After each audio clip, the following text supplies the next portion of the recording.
কি বলতে এসেছিলেন, কার কথা বলতে এসেছিলেন আপনি জানেন না? সত্যি জানেন না?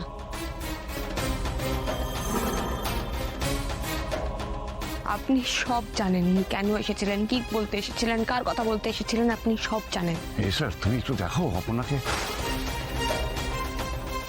ওর রেস্টের দরকার। তুমি না, আমার কোনো রেস্ট লাগবে না।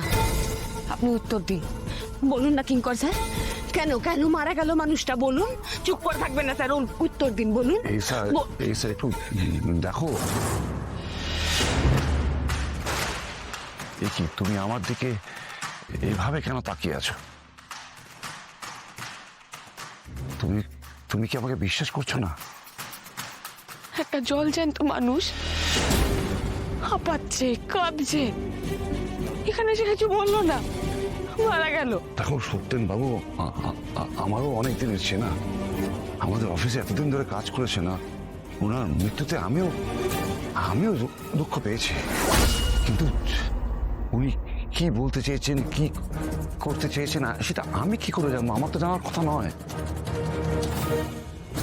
এবার উনি যদি কারোর সঙ্গে জড়িত হয়ে কিছু ঘটিয়ে থাকে, সম্পূর্ণ দায় তার নিজের, আমার নয় সেটা।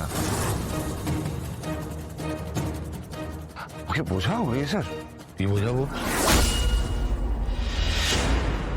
যে কিঙ্করকে আমি চিনতাম, সেই কিঙ্কর আর এই কিঙ্কর এক নয়। মানে আমি কাউকে কি করে বোঝাবো? সিংহ রয় গ্রুপ অফ ইন্ডাস্ট্রিজে যে ঘটনাগুলো ঘটে চলেছে পরপর সেসব বিষয়ে কিঙ্কর কিচ্ছু জানে না। এটা বোঝাবো?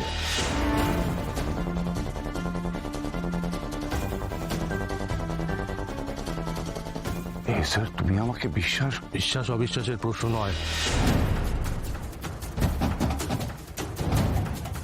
আমি তোমাকে অবিশ্বাস করছি না, আমি শুধুমাত্র ফ্যাক্টগুলো সেটা তুলে ধরার চেষ্টা করছি।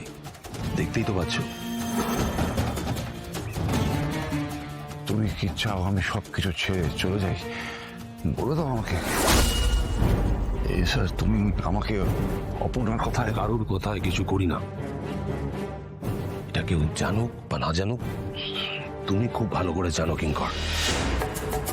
এই কথাগুলো নতুন করে তোমাকে বলতে হচ্ছে, তার জন্য আমারই অবাক লাগছে।